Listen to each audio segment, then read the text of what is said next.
All right, we'll get started here. Grace and Alyssa are ready. I'm going to do just a quick little bit of housekeeping here before we get started. First of all, Happy New Year. Thanks everybody for joining on a holiday week. We have a solid attendance, which I'm really excited about. So as everybody knows, this webinar series is for MWEE practitioners or folks that are supporting MWEEs in a variety of different ways. Today we're going to hear from Grace and Alyssa from EarthForce on challenges and strategies for supporting student-directed and student-led action. Just a couple of things. If you're on a phone or on your computer, just please make sure to mute your microphone now. We'll try to do that manually, but it is helpful so that everybody can hear well, and I'm muting a couple people at the moment. Thank you. We are recording this webinar, so this will be available in that shared folder that everybody has access to that has the archives of all of the other webinars that we have hosted since this summer. Those are available for you to share to others, and if you have trouble accessing the Google Drive, just let me know and I can send that to you directly as well. We're going to hear from EarthForce for about 30 minutes here. They're going to be talking to us about student-led action. Tends to be a challenge, maybe one of the more challenging components of a MWEE. And in particular, a strength of EarthForce, I think, is their work around civic action. So I'm really excited about this. EarthForce currently has 2 BWET grants with us, and they're going to be talking about some of the findings from one of their capacity building grants. We'll have time for questions at the end, so as they pop into your head, hopefully we have a number of questions that we'll be able to discuss at the end. Feel free to throw those into the chat as they come to you. We'll also have a chance you can turn your microphone on at the end as well if you'd like to kind of help to explain your question at all. We really hope that this will help to build community around MWEE practitioners, so if you have specific questions, don't hesitate to ask those. We're all here to kind of share and learn together, and these two have a ton of expertise. So without further ado, I'm going to turn this over to Grace and Alyssa. Hi, everybody. It's so great to be invited to do this. We really love talking about this stuff. My name is Grace Edinger. Many of you probably have heard from me before. I'm the Senior Manager of Strategic Projects for EarthForce, and we've done quite a bit of work with many of you on the line, so it's great to see some familiar faces and some new ones as well. Alyssa is also on the line. You want to introduce yourself, Alyssa? Hi, everybody. My name is Alyssa McConkey, and I joined EarthForce about 6 months ago, and I've been working with our national partnerships. Yep. So a lot of you, I think, are working with her directly as well. So like Elise mentioned, we're not really talking about any specific program today. We're really talking about this really wonderful opportunity that NOAA has given us, which is kind of to study some of the hurdles and hiccups to get to action. Specifically on this call, we're talking about student-led action and how we can overcome those barriers. Alyssa is going to help field the chat and do some polling and stuff like that. So please, any question is a great question, and we're going to leave some time at the end to really dig into your thoughts. So without further ado, let's talk a bit about EarthForce. If you are unfamiliar with who we are, we work all over the country to engage young people as active citizens. It's kind of our mission now and in the future. So we do this through like a 3-pronged approach. Building STEM knowledge, civic skills, and environmental motivation.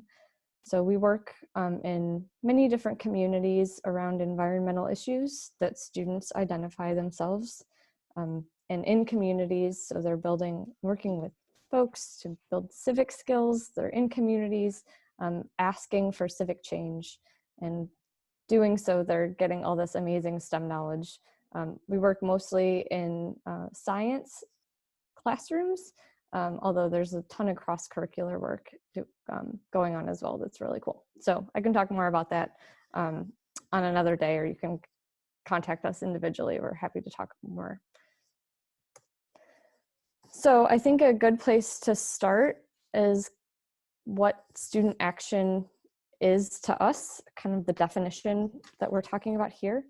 And really, I think we're talking about students having an authentic role in designing and implementing an action project. So they're interested in solving the issue, usually because they're the ones identifying the issue themselves to some degree.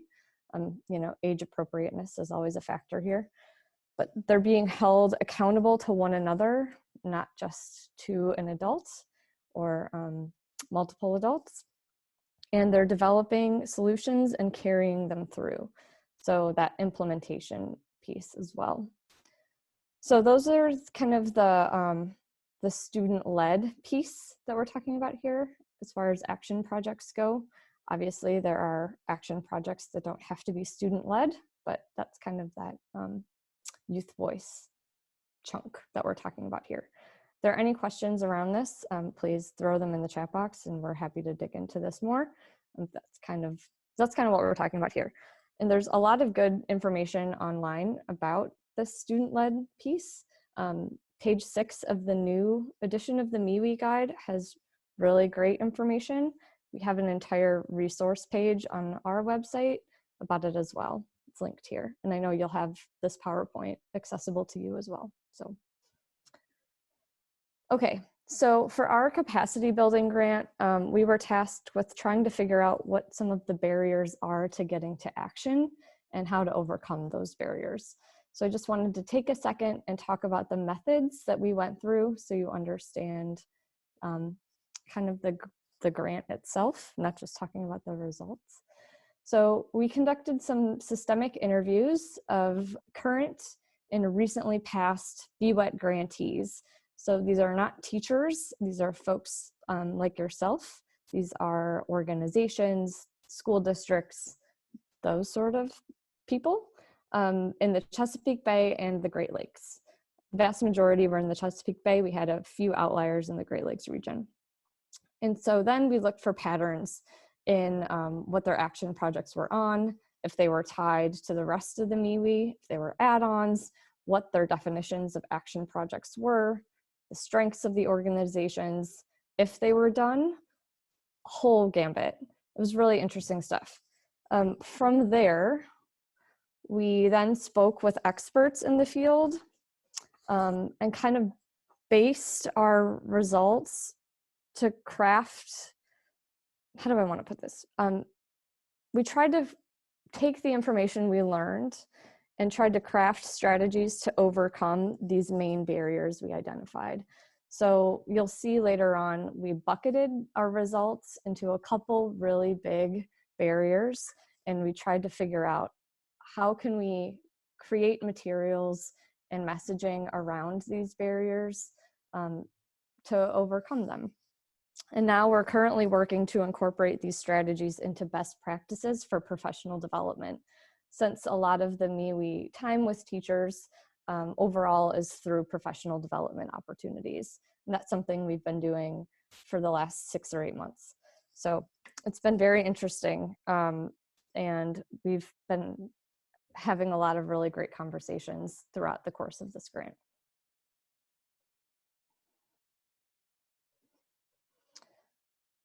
So a couple of the identified barriers, like I mentioned, were bucketed into 2 big categories. The first one that I want to talk about, I think, is one that all of you are really familiar with. It's resources, right? So we're talking things about like time. Projects takes time. Availability for continued support. Funding, of course, these things take money. And one interesting one we also put into the resource category was the variety of partnership models that BWET grants take on. So not all BWET models look the same, which is really cool, but some have varying degrees of success and can accommodate different teacher styles more successfully than others. So that was one. And the other was a little bit more surprising to us. We called the orientation challenge. And it's really this big idea on folks' belief that the project is important.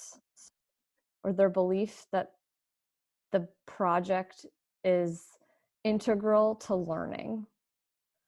I'm just going to let that sink in for a second. So if a MWEE practitioner believes that a project is the learning, right? Like it is central to student stewardship and it is central to student learning, then it is way more likely to be successful, which intuitively makes sense. But if it doesn't happen, or if their definition of a project is not aligned with the MWEE definition of a project, then it's just not going to happen. They're just way less likely to be successful. And so we have this two-pronged kind of idea where projects can be content central, which is up top here, where the project is separate from the learning and the project is predetermined. For example, we know at the beginning of the school year that we have funding to plant 500 trees. And so we're just, regardless of what happens, we're just gonna have our kids plant 500 trees. And that could be separate from the other 3 MWEE elements. That's just what our project is gonna be. That's what we mean by predetermined and separate from the learning.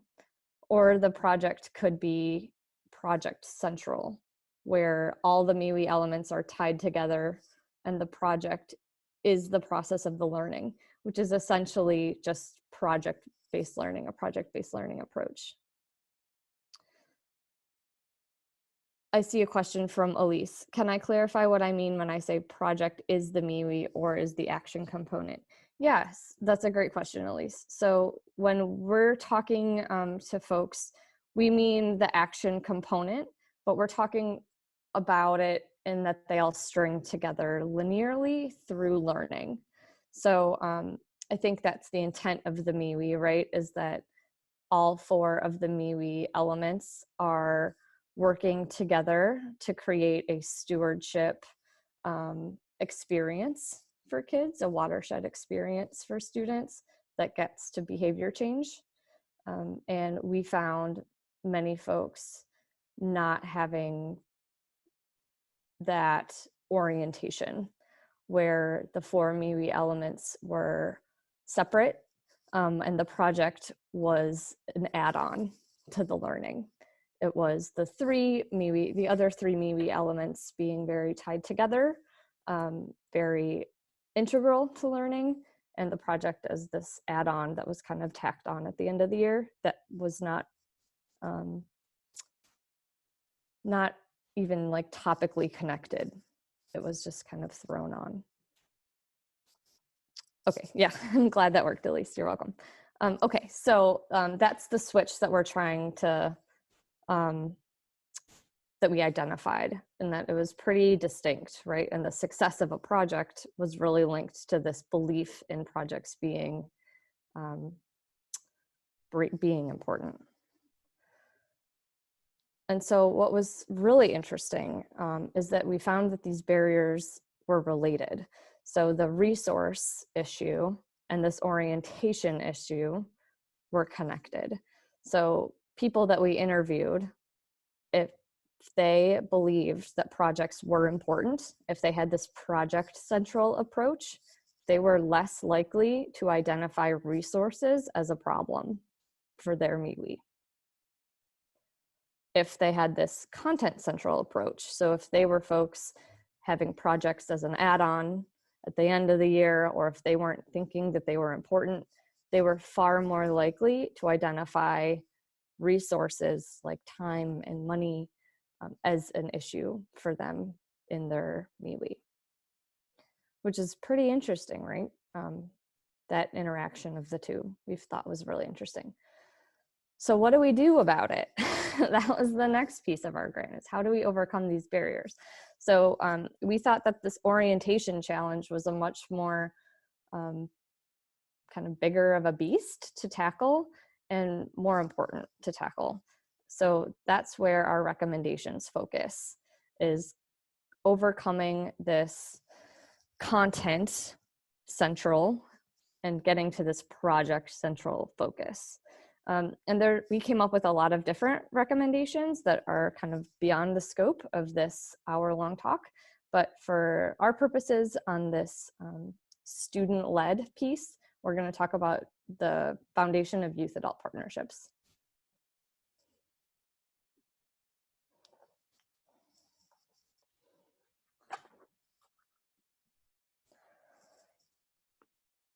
Okay, so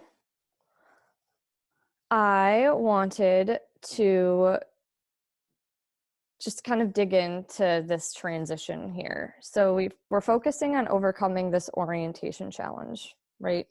And we took these findings and we brought it kind of to a larger audience of experts.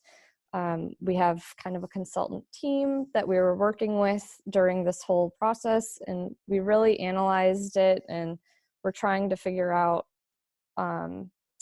with our own Earth Force process, how can we change this belief system in folks? And it really kind of boils down to the importance of youth voice and youth adult partnerships is kind of this like linchpin of success. And whether folks believe it needs to be incorporated into projects or not. So we think that having projects be integrated into the learning, having youth make their own decisions are crucial, which kind of brings us to these recommendations. And so what my plan for the rest of this, like 15, 20 minutes is going to be is to kind of just give you an overview of what youth adult partnerships are. It's often called youth voice, but we kind of work with it in this partnership kind of sphere, and then give you 3 kind of easy recommendations on how to get started. So we're going to talk about the use of a disrupting event, continued support with small wins, and planning time. And you'll notice that all of these are kind of professional development recommendations. I did that on purpose because all of you have very wide ranges of how your MWEEs are structured, but I do know that professional development is required for a BWEC grant. So I figured that this would be a good spot to start. And I'm happy to talk with any of you. I know Alyssa is as well individually. If this is something that interests you, we can work with tailoring any of this to your individual needs. Okay, so youth adult partnerships. There are many ways to start taking the first steps into youth adult partnerships, but basically the main idea is to work with youth as equals as much as you can. Instead of talking down, you're talking with an equal, and you're asking questions rather than providing answers. So I know we may have all heard this term, but you're acting as the guide on the side rather than the sage on the stage. And to do this is a little bit tricky if it's new in the classroom or if it's new in your programming. You need to sort of create a space where it's safe for students to be comfortable. And that can be a process, but there's a lot of resources online. We have a lot of resources to help you do that as well. A lot of work is around decision-making systems. We use democratic decision-making systems. I tend to advocate for that, but there's a lot of other ways to do it as well that we can chat about. And you need to make sure that everyone's perspectives are heard. Debates and student-mediated discussions are really well for this system. And so I included Hart's ladder of youth engagement on this slide. This is a really kind of like well-known structure for youth engagement. And there's a lot of like literature that uses this type of ladder. And so you'll notice we're talking about the top couple rungs here. If this type of science interests you, I'm happy to send along resources as well. It's really cool stuff. So I wanted to just do a chat box prompt right now. We have a lot of really good knowledge on this webinar already. And so I just wanted to ask if any of you guys have advice on how you've successfully integrated or implemented youth adult partnerships in your own work. It's great to share in the chat as well. So If anyone has any just little tidbits or tips, if you want to type it in here, and then we can go back and maybe call on you later if you wanted to share more later on. So I'm just gonna keep chatting, and we can go back to it later. So.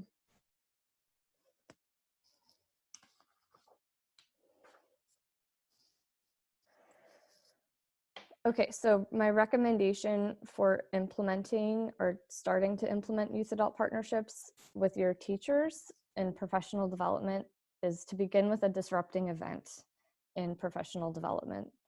And so this is a term that our consultant team has recommended to us in our own professional development that we're starting to implement. So figured I would pass it along to you all as well. And so this is a tool that is used in both teaching practice with young people as well as adults alike. And the essential idea is that a disrupting event is an experience that challenges your current way of thinking. It doesn't need to be complicated. It doesn't need to be like insanely jarring or anything like that. It's just a way to allow new ideas to be accepted. And so we're talking about a case study, we're talking about videos or stories that exemplify a youth-led action. So we're talking like that has a lot of youth adult partnerships woven in, right? And then reflect on that story, dissect it together within the professional development. You need to make sure it has a touchstone throughout the professional development as well. So maybe if you're talking about a process, if you're talking about the 4 MWEE elements, make sure you return to this story as you go throughout those elements and keep kind of reinforcing the idea that this is what you're hoping success looks like. It doesn't need to be, you don't need to put down the ideas that if you don't do it this way, you are failing.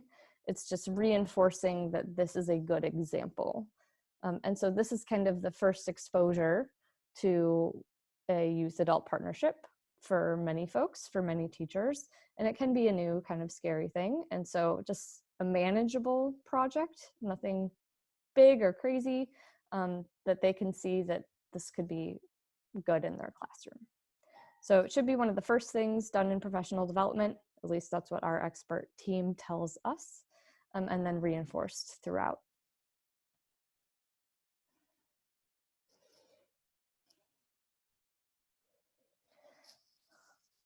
Okay, so then once you've introduced the concept in professional development, we think that it's a good idea to have small wins in youth adult partnerships through scaffolding.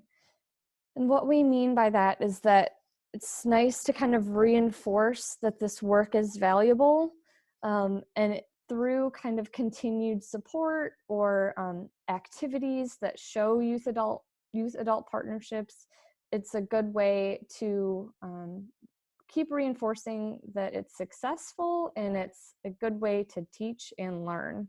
Because this way is not easy to teach all the time, but it's also not easy to learn in this way. If it's new, students can be uncomfortable unless the boundaries are set up ahead of time, and it's comfortable or it's been exposed to before.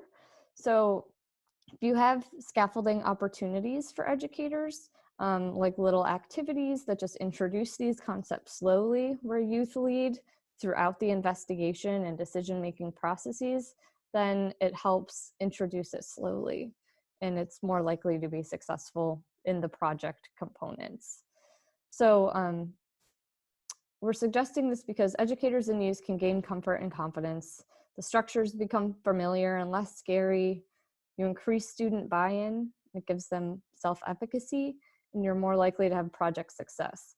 So if you just kind of do the youth adult partnership model during the project components of the MWEE and not really introduce it beforehand, I wouldn't advocate for that. It might not be super successful. And so we've linked a few ideas to try or examples of these small scaffolds here. So they're just like decision-making ideas. They're just student-led discussion models that are really great and that have been successful in classrooms all over for you to try. So I hope you do. It's really cool. And Grace, I would just add that these are great things that you could also include in your professional development to have educators practice that. So any of these linked activities down here could also be used in the professional development setting to be kind of an initial exposure to that. Absolutely. That's a great idea. And I'm sure you all have more of these than we do. So in the chat, if you want to recommend any sort of like small wins or scaffolds that work well, that kind of encourage this youth voice or these partnerships, that would be another great addition. So again, kind of using the knowledge in the room, right?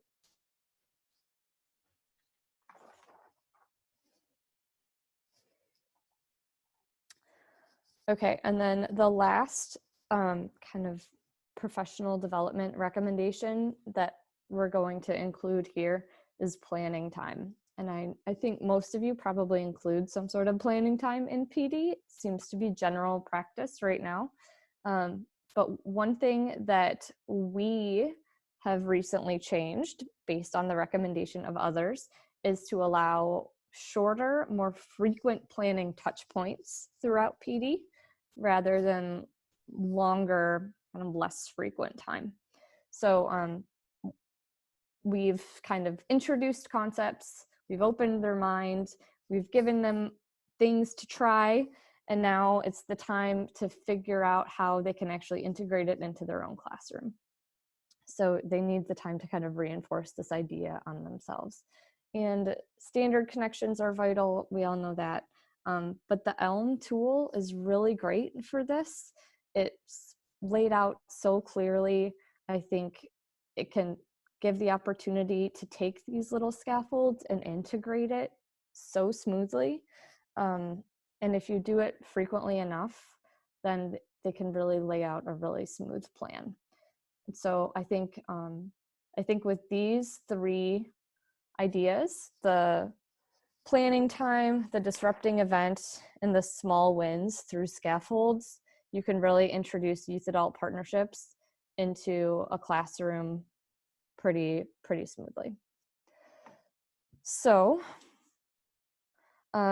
this is more for you guys to reference later if you want. I'm not going to click through these right now, but we have a page on our Earth Force Resources website specifically on youth voice. I believe there's another one on youth adult partnerships, but you know, they're fairly similar. There's a great video that we created introducing the concept that was created from this grant that I think would be helpful for you all, that could be used in your professional developments. It's like 2 or 3 minutes long. Edutopia has a lot of great resources on these types of things. I think place-based and project-based learning and their student voice pages will be really helpful. And then of course the MWEE guide and the ELM are both tools that will help you get on this journey. So with that, I believe we're around 12 or 2:30. So I'm happy to take any questions. And Alyssa, if there were any great stuff that came out of the chat, I think we can start discussing. Yeah, we've got some great examples of tools that folks are using to bring youth voice into their programming, like mentorships and choose your own adventure, which is very cool. And I would just add that, like, in the planning component, when we offer planning time in a professional development setting, we are giving educators that chance, like you all did here, to kind of share how they're doing things and get ideas from each other, and then make that student voice and youth adult partnerships central, and gain ideas from each other and kind of plan that in. So yeah, this is a good example of that.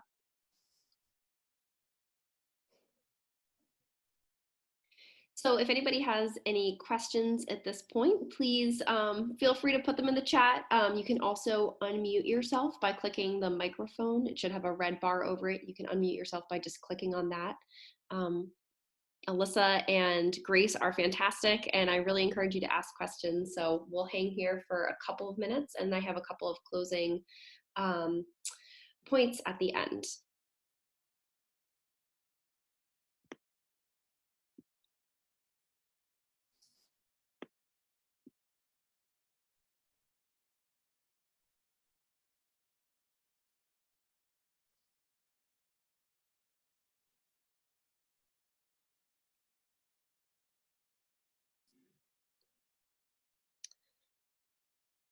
All right, well, I don't hear anybody chiming in. Oh, Tiffany has a question here. Do you have examples of disrupting events to use in PD? That's a great question, Tiffany. Yeah, so this is a new thing for us, just so you know. This is something that we started toying with in October. And so what we're thinking of doing is basically case studies that we're going to be using to weave throughout our professional development, which we kind of do already, but just use it more explicitly. So we have, I think, like 5 or 6 Earth Force stories, true stories, student stories, that have really exemplified this youth adult partnership aspect that we're going to kind of introduce at the beginning of professional development, and then debrief, kind of like I mentioned, kind of dissect it, then use as that touch point through our project process, which is how we frame our professional development, and revisit frequently and have our participants kind of keep referring back to that one story throughout. And so depending on the audience of our professional development will depend on which case study they use. We'll have, different water issues or natural hazard issues or different age groups, depending on who the audience is. So that's kind of how we're going around it. I think as long as it has a strong element of whatever you're trying to disrupt, that's what you're hoping to get at. You're just trying to kind of open someone's mind to a new idea. It doesn't need to be youth adult partnerships. This kind of psychology works for anything.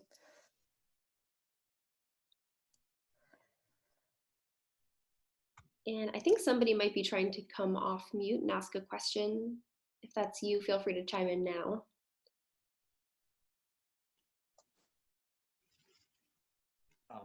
Grace, this is Bart, and I just kind of had a comment because I also keyed on that disrupting event thing, and it struck me like with next generation science standards, like the kind of phenomenon anchor, that anchor event kind of thing is very similar, and so it's cool to hear.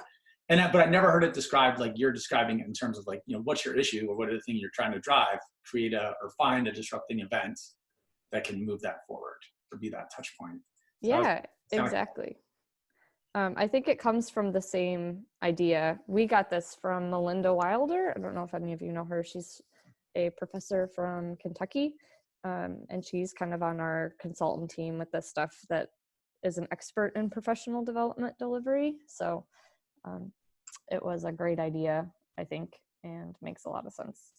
So, and I would just add that you all probably have, if you have an example of a MWEE that has used youth adult partnerships really well, and you can demonstrate that at the beginning of your PD. It's like you all might have your own stories and disrupting events that work, with the key idea being, you came in here thinking this is impossible, we're going to show you that it is.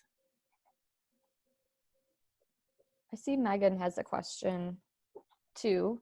Do you have any suggestions for doing whole school MWEE action projects? Trying to get an entire grade level to do a project, but still feel like each child has a voice.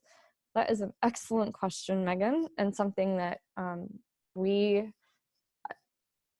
grapple with too. We've come at it from a couple different angles. So if you look at our resources page, it's just earthforceresources.org. You'll see our materials are broken up into steps, and step 2 and step 4 are decision-making steps. And there you'll see some resources on how to do some voting practices that incorporate kind of mass voting activities that are democratic decisions. So each student will be able to vote democratically on either an issue or a project. You can use it in any way that is appropriate for your MWEE, but essentially each person gets a say. And then that way you can have kind of group decisions, but still individual buy-in. Other ways that we incorporate large groups are through committee structures. So I think I mentioned earlier that we like to, what did I say? I forgot. I think I mentioned that we still have youth being held accountable to each other. I think I included a bullet point in that early on. Accountability to one another rather than just adults. And so you can do that through committees. You can have a couple committees in each class all working together, and that seems to work really well for us as well. So I hope that helps. Alyssa and I are also welcome to talk to you individually if that works for you. Grace, I have one more question. And if anybody has any remaining questions, feel free to type them into the chat now. But maybe what sort of feedback have you all had from teachers and educators that have really embraced this approach to supporting young people in classrooms and in non-formal educational programs? What are people saying? It's gone over really well. So I think changing someone's orientation is not necessarily going to be easy for 100% of the time. We find, I think, that maybe a third of the time it will happen pretty frequently. And then the rest, it might take over the course of a few months with that continued support and those small wins that you kind of win folks over. But it really has been very successful for us. And we are very kind of thankful that we just get the opportunity to study this kind of stuff and just continue to improve and work with organizations that are willing to kind of take this stuff on. So we've been really surprised, but also kind of not surprised at the same time that this has been working.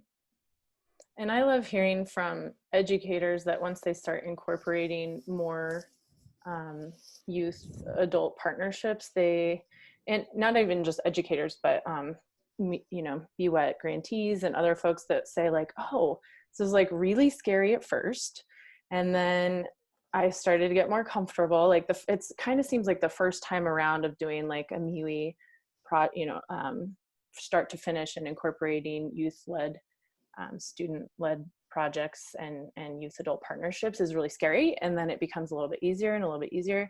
And those who have done it a couple times then are like, wow, I've heard things like I'm like a renewed teacher, I feel really excited about teaching, or this totally changed the involvement of our students and the buy-in. I like this slide that's up right now because it's like students are more engaged and stuff too. So it's just, I think all around, it's a scary process to go through, but helping to kind of change that orientation and give folks the tools to get started in that and practice it, then they're like, oh, this is really cool. Awesome, thanks so much. Well, big thank you to Alyssa and to Grace for joining us today and educating us about their work. I do have a couple of quick announcements. And first of all, this is just a really great entry point. I see a lot of names on here who are also coming to the Environmental Literacy Forum here in a couple of weeks. We're going to be spending a lot more time talking about youth voice and student-directed action and actually using some of the Earth Force tools during the forum. So you'll have a chance to kind of dive in even a little bit more than that. At the forum, we're also going to be rolling out something that we call the Facilitator's Guide to MWEE Training. And this is a resource for you all when you're supporting professional development to help you, use some consistent activities and think through kind of all those different parts that are really important to kind of model during PD. So that will be accessible and available to everybody, and we'll be sure to send that out to the MWEE listserv later in January. A couple of quick plugs. The BWET 2020 competition is open. Proposals are due on March 6th. We are running just a capacity building opportunity this year, so not a systemic, not a actual student implementation MWEE. These are more capacity building. There are two priorities. One of them is statewide environmental literacy efforts, and the other is regional MWEE network implementation initiative.